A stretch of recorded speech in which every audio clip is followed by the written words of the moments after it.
Boker Tov, Rechavia Nachlaot. Good morning, everybody, and Shavua Tov, a great new week that we'll start learning Be'ezrat Hashem, the special Maamar of VeYadaata from 1897 together. At this point, we recap the question that we asked all the way in the beginning of the Maamar, in the Chasidic discourse. We talk about VeYadaata Hayom, that you should know today, Ki Havayahu Elokim, that Hashem is Elokim. Now, in order to understand deeper what is this knowledge all about Havaya and Elokim, we have to understand a little deeper of what's going on in the same parsha of this statement, VeYadaata. There are two verses that are not far from each other, in Parashat Vayetchanan, and we read over there about A, Yetziat Mitzrayim, going out of Mitzrayim, and B, about going into Eretz Yisrael. So there must be a connection with the concept of going into Eretz Yisrael and the exodus of Mitzrayim with VeYadaata, with knowing Hashem. In a nutshell, which we mentioned all the way at the beginning of the Maamar in lesson 1 or 2, that knowing Hashem is sort of going out of your limitations. And going out of Mitzrayim is going out of one's own personal limitations. At the same time, going into Eretz Yisrael is obviously a great step in going out of one's limitations and going into Eretz Yisrael, the most beautiful land in the world, Hashem's land. And so now we're going to go a little deeper into this subject of what is Yetziat Mitzrayim and what is going into Eretz Yisrael. So we start with going out of Mitzrayim. Going out of Mitzrayim, Yetziat Mitzrayim, who were the neshamas of the Jews who went out of Mitzrayim, were the same neshamas of the Dor HaFlaga, the generation that gathered together several generations after the flood. They wanted to build a large tower till the sky and to sort of gather everyone together. Then Hashem dispersed them. Hashem didn't want them to be together. So he dispersed them with different languages all around the world. And that's the source of the 70 different languages which come from the 70 main angels which represent them. So the question that can be asked as a side note, and then we'll connect it to the subject, the question can be asked, what is so wrong with people gathering together and making a tower where everyone speaks the same language, everyone works together? Isn't that a good thing? And they said, the answer is because they wanted to, so to speak, be victorious over Hashem. And you could have something which is very, very good, but if it's going against Hashem, then right away that's crossing the red line. And so at this point, we put a focus on a couple of words in the portion of the Dor HaFlaga, the generation that wanted to build this large tower. V'naseh lanu shem. Let's make for ourselves a name, a quote-unquote name. In other words, a different entity. Right now, we're sort of dependent on Hashem. Hashem is the master of the universe. And we want to have our own name, our own entity. Or as we learned in the last lesson, Shem refers to Avodah Zarah. It refers to idol worship. And they wanted to create idol worship. In other words, to be able to, so to speak, substitute for Hashem, God forbid, would need to have their own entity. That's what Avodah Zarah really is. Avodah Zarah is taking an object and converting it into a leader, a master of the universe, God forbid. And that's obviously impossible to be the case unless we talk about Hashem himself. And so therefore, Achdut is good, unity is good, but not when it leads to people going against Hashem. So therefore, Hashem dispersed everyone. And so on a Kabbalistic level, what they wanted to do was, this generation, they wanted to separate Havaya and Elokim. After us learning together several lessons in this Maamar, discussing the subject of the name of Havaya and the name of Elokim, and showing how, in essence, in depth, b'pnimiyut, really Havaya and Elokim is the same thing. It's just a matter of technicality until Havaya, the covering, the shell, the peel of Elokim gets peeled away, and Havaya shines. So on a Kabbalistic level, the problem of the Dor HaFlaga, the generation that wanted to make this large tower, was that they wanted to separate Havaya and Elokim. They said, true, we have Havaya and there's Elokim, but Havaya is very, very high. Let's not bring that G-dly revelation down. And that's the exact opposite of what Hashem wants. Hashem wants that through our service of Hashem, we bring about that there should be actually a revelation of Havaya in this world. And Havaya and Elokim should be united, should be linked strongly. They should not be two different entities. Rather, they should be one happy family. So after that explanation, we're going to continue now 7 lines from the bottom. If you have the original text of Sefer Maamarim Tafresh Nun Zayin, page Nun Hey, the numerical value of 55. Actually, let's take a little L'chaim. Baruch atah Adonai Eloheinu melech haolam she'akol niyah b'dvaro. L'chaim. Don't worry, it's water. It's the same color.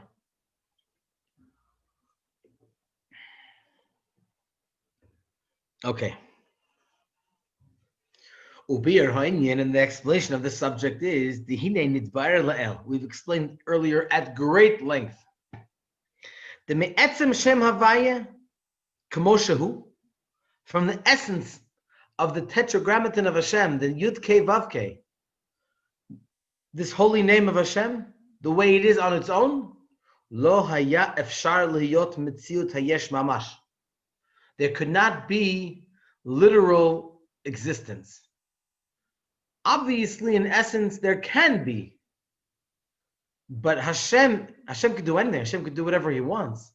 But Hashem, in his infinite knowledge, decided that revelation and materialistic entity cannot coincide unless we prepare it, unless we bring it to such a state that it can.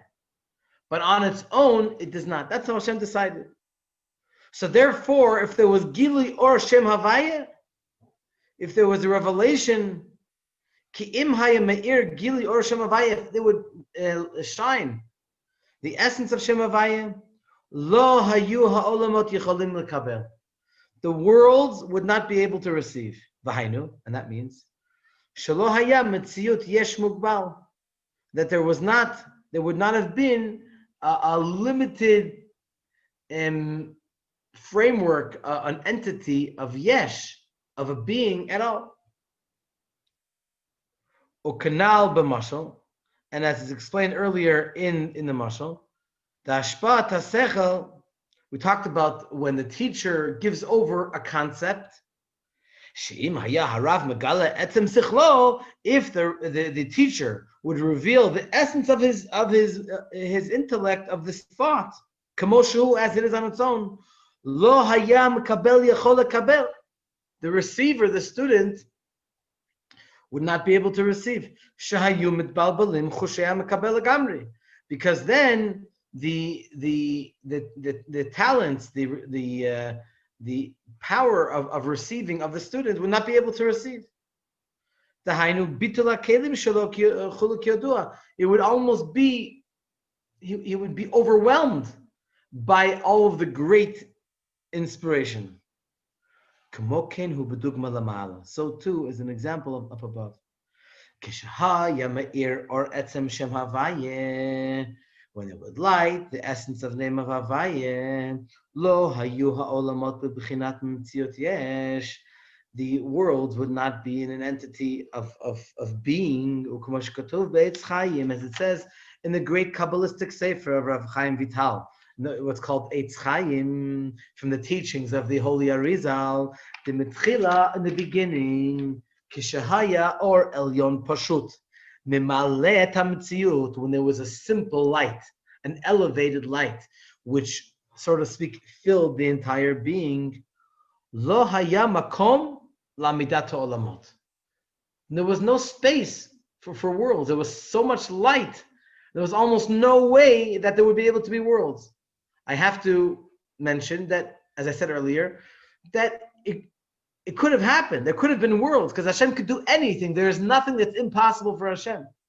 But in the way that Hashem decided in His infinite knowledge, that either you have G-dly or revelation, or you have entity, you have a being, unless you prepared properly, then at that time in the beginning we're unable to bring to such a state of revelation. Of worlds, because you had so much revelation in the beginning before Hashem created the world that Hashem had to create a situation, a scenario, some space, quote unquote, that there should be able to be worlds.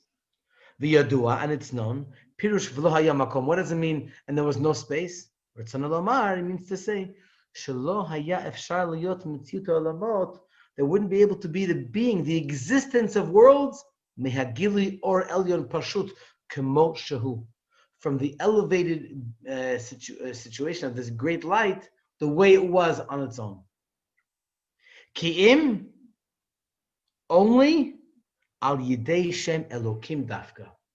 Only through the fact that there was this process of tzimtzum and condensing of the light, which is Shem Elokim, which is through Shem Elokim, only that in that way we're able to bring about world. Ukamosh katuv, as it says in the first three words of the Torah, Bereshit bara Elokim. In the beginning, Hashem created. Elokim, not Havaya. It says Elokim. Obviously, it's also Havaya. It's in essence, it's Havaya. But Elokim is Hashem creates the world through the prism, through the funnel of Shem Elokim. V'hainu Shem Havaya al Yidei Shem Elokim, which means that it is Shem Havaya that creates. It's Hashem. There's only one Hashem. But it happens through Al Yidei Shem Elokim, through the name of Elokim. What is Elokim? Shehi VeYadaata tzimtzum v'hahester, which this is the measure of condensing and concealment. Shemitzamtzem et ha'or de Shem Havaya, which condenses the light of Shem Havaya. Umalbish et ha'or b'kama levushim, and enclose the light in several clothes. Ad sheyeh tabut mitziot hayesh, until there would be the creation and the existence of being, whether it's human being or materialistic being, the world. Et hashamayim et haaretz. V'zeu she'amar Azal, and this is what our sages teach us. Ein lach esev milmata, there is no grass blade, there's no blade of grass down here. She'ein lo mazal milmala hamakebo v'omer lo gdo, that doesn't have an angel or some kind of energy, which is Hashem, above, which the literal translation, which hits it, in other words, it taps it, and it says grow, grow, grow. And that's why it grows, because of the divine inspiration which gets it to grow. The kol esev, because every single blade of grass, ukmokein kol nivra v'nivra befrat, and so to every single creation, yeshlo mazal miyuchad, has a special energy. Mazal literally means a fortune, but it doesn't only mean fortune. It means the whether it's an angel or something which which is responsible for it, which is its source in the spiritual realm, and then it comes down into the materialistic realm. Shehu Mekoro, which this is the source, Hamashpia lo chayuto, which gives it its life. What is the source of the mazal? All of the mazalot. Those are the higher angels. The gavoa me'al gavoa shomer. And there are many different levels of guards, for example, quote unquote, which is there are smaller angels and there are angels on top of that, which are responsible for the other ones. The lower angels are responsible for the mazal. The mazal is responsible for each one for a different materialistic subject. Basically, there's a whole building which is built, so to speak, a pyramid, one on top of another, which each one is the source for the other one below it. The shoresh kol malachim u'mishem Elokim, and the source of all of the angels are from the name of Elokim. V'lachen gamken b'shem Elokim, v'lachen nikra gamken b'shem Elokim or b'nei Elokim, and therefore sometimes the angels are called Elokim or b'nei Elokim. It doesn't, God forbid, mean literally. It means simply that they represent. They're part of they're part of the outcome of the name of Elokim. Elokim means that represents the concept of condensing and tzimtzum. So the malachim, the angels, are part of that process. The Hem memutzaim, they are the middlemen. Shal yadam nimshach ha'or v'achayut l'chol hadvarim hagashmim sheba'olam. That through them is brought the light and life for all of the physical and materialistic objects in the world.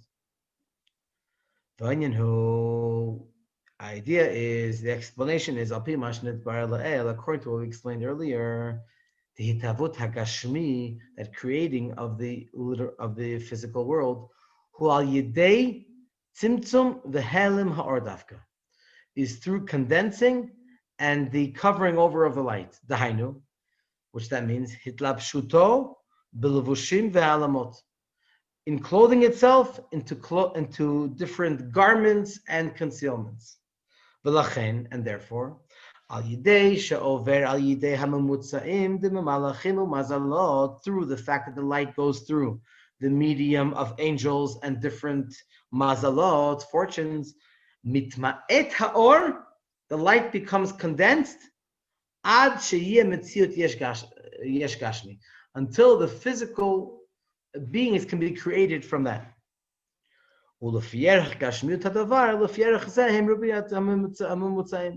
According to the materialism, and I would even say the coarseness of the object, that's how many mimutzaim, that's how many middlemen we need. So, for example, when you want to talk about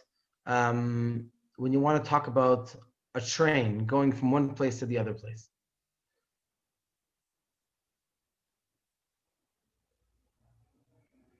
it's a basic a basic analogy, but we can bring a couple of analogies for this. So you can either have a local train or you can have the express train. They're both going to come from point A to point Z. But one of them is going to come straight and not going to be influenced by all of the steps along, by all of the stations along the way. And the other one is going to, he'll have stopped off, not only stopped off, but gone out of the train and met the people and gotten to know the atmosphere and the language. So by the time he gets to the destiny, he's really almost different in the sense of personality, in a sense, than how it was when he started. Because when he started, he was pure, came from the same pure place. When it came to the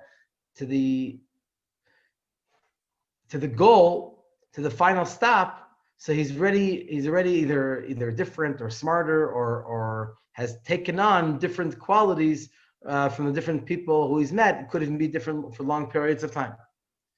And so if you have a physical, very, very, sometimes you have a fire. What's an example of the most refined materialistic object?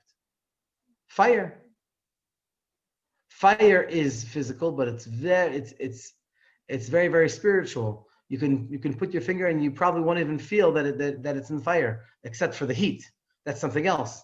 Don't try it at home. But if a person were to be able to keep your finger in fire, you probably wouldn't be able to feel, aside for the wind and the heat. But the fire itself doesn't have any touch, doesn't have any feel. But then you can have the exact opposite example is something which is very, very coarse and dirty and very the exact antithesis of something which is refined and holy and pure.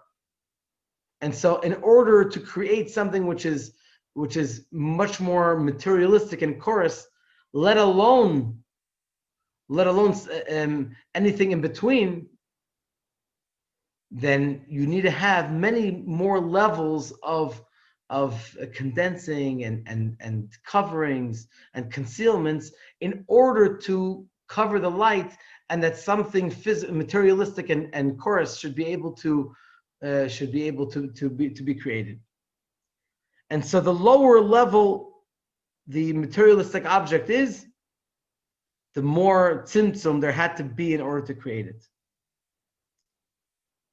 And so Bezrat Hashem, tomorrow we'll continue with this subject, and please spread the word that we already sent out the email that there's going to be an amazing event on Tuesday, tomorrow evening, with 4 shluchim, including yours truly. The idea is the shluchim conference for our local friends. We should be able to get a taste of what it means to meet 3 shluchim from around the world: Rabbi Safran from Ilford, England, Rabbi Masinter from Johannesburg, South Africa, and Rabbi Shaul Wilhelm from Oslo, Norway. So please spread the word. 7:30 Tuesday evening, Bezrat Hashem, and it's going to be right here in the Zoom room and in Facebook Live on a regular Facebook page.